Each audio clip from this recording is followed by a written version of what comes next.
Et bonjour, petite vidéo rapide aujourd'hui. Tout d'abord sur la situation d'EDF et les difficultés à venir, d'où mes propos sur mes premières vidéos concernant ma décision de passer à une installation photovoltaïque, de franchir le pas. J'avais pas encore conscience au moment où je l'ai fait de la situation. C'est absolument édifiant. Vous allez voir que sur cette vidéo d'une minute 30, on explique la situation. Je vais vous en partager une autre qui est beaucoup plus longue et beaucoup plus explicite. Voilà, aujourd'hui on parle d'une perte de 8 milliards. Sur la seconde vidéo qui est plus récente, on parle d'une perte de 16 milliards. Il est bien clair que de toute façon, c'est toujours nous qui allons payer ces déficits-là. Donc il faut bien s'attendre à une évolution du prix du kilowattheure qui va s'accélérer encore plus que ce que je ne le pensais. Journée noire pour EDF. Pour limiter la hausse des prix, l'entreprise doit brader son électricité à ses concurrents. EDF est déjà obligé de leur vendre une partie de sa production à bas coût, mais le gouvernement veut augmenter ce volume de 20%. Coût de la mesure pour EDF, environ 8 milliards d'euros. Une somme qui va peser lourdement sur les finances de l'entreprise, selon cet économiste. EDF est face à un mur d'investissement de plusieurs dizaines de milliards d'euros et un endettement qui est déjà de 42 milliards d'euros. Et cette nouvelle a été perçue par les marchés financiers de manière négative. C'est pour ça que l'action EDF a perdu plus de 20% ce matin. Autre mauvaise nouvelle pour EDF. De nouveaux problèmes techniques ont été détectés dans certaines centrales. En tout, ce sont 10 réacteurs sur les 56 du parc qui sont à l'arrêt. Le groupe a dû revoir à la baisse sa prévision de production nucléaire pour 2022. Une situation qui pourrait se reproduire selon le syndicat CGT. Si très vite on ne prend pas les décisions d'investir dans la filière nucléaire pour construire de nouveaux réacteurs, il est clair qu'à l'avenir, je ne sais pas si on ne retrouverait pas chaque année ces difficultés qui se présenteraient devant nous, que ce soit des aléas techniques ou d'autres problèmes. Un nouveau retard a aussi été annoncé mercredi pour la mise en service de l'EPR de Flamanville, pour un surcoût de 300 millions d'euros.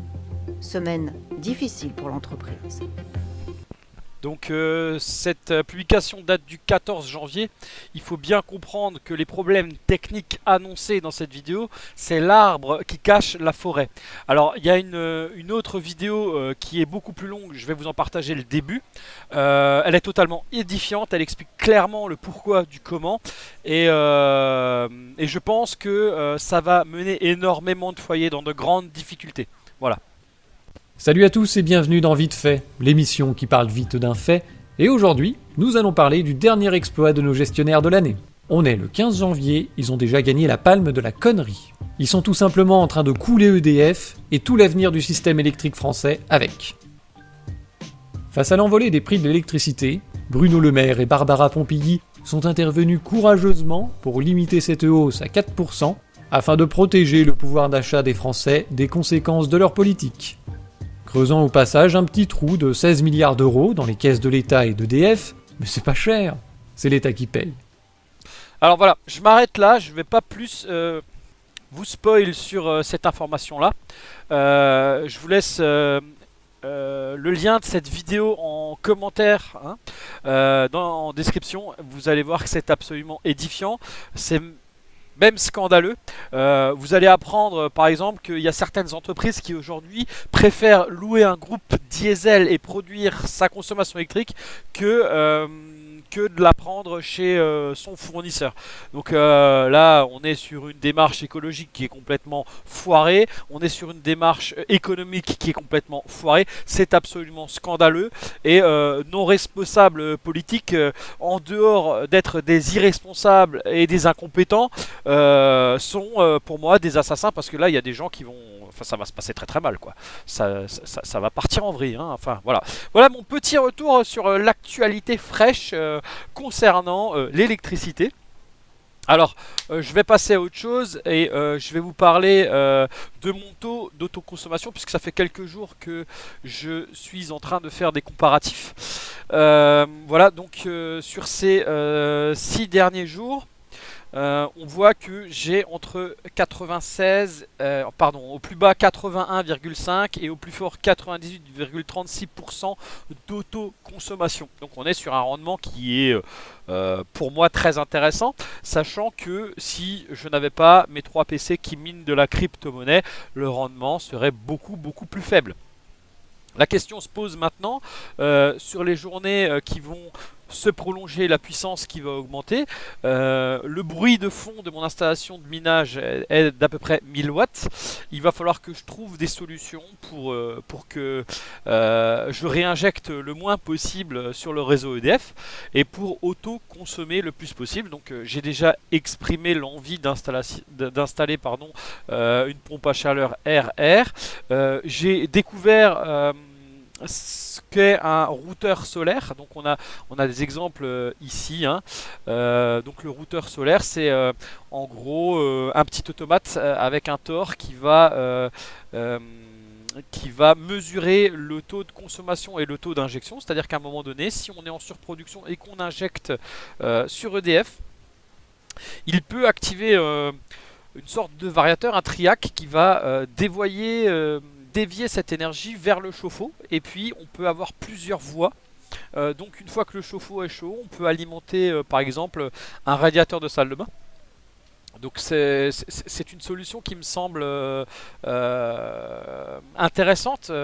Par contre, aujourd'hui, la seule entreprise que j'ai trouvée qui vendait ce type de routeur solaire le vend à peu près 600 €, hein. Donc 600 € pour entrer dans ses frais pour un ballon d'eau chaude, pour moi c'est pas jouable, hein. Voilà. Par contre, il y a des solutions qui permettent de l'assembler soi-même, hein. On a des gens qui ont fait des tutos, notamment le précurseur là-dedans qui est Robin Emlet, hein, et qui a un site internet. Il y a moyen de passer en direct pour acheter les composants. Il y a aussi des solutions pour que certaines personnes assemblent ces composants et vous fournissent un boîtier opérationnel.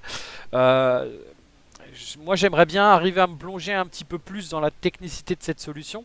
Donc il y a de l'Arduino, donc il y a un peu de soudure, il y a des choses. Enfin, la soudure c'est pas ce qui me fait le plus peur. Ce qui me fait sortir un peu de ma zone de confort, c'est vraiment la partie Arduino où j'y connais absolument rien. Il y a du codage où on peut récupérer des codes tout faits. Hein, il me semble qu'à la fin, donc là le tuto a l'air déjà assez bien détaillé, et là on peut reprendre le code à incrémenter dans la puce Arduino. Enfin voilà, il y a moyen d'optimiser encore l'installation, mais il faut se plonger dedans, il faut y passer du temps. Donc je voulais vous partager un petit peu ces dernières infos, mes découvertes, parce que voilà, hein, j'avais pas conscience de ces possibilités-là il y a peu de temps encore. Et voilà, c'était le premier but de partager. Je vais voir si j'avance sur ce sujet-là. En tout cas, il y a moyen à nouveau de passer quelques soirées à s'amuser, à faire des recherches, à essayer de comprendre comment ça marche. Ah, je vous remercie pour l'attention sur cette nouvelle vidéo. J'espère que les petits points sur l'actualité ne va pas trop vous déstabiliser. En tout cas, moi, ça me conforte vraiment dans l'idée d'avoir franchi le pas. Voilà. Si vous voulez commenter, n'hésitez pas, on peut échanger sur le sujet. Je vous dis à très bientôt.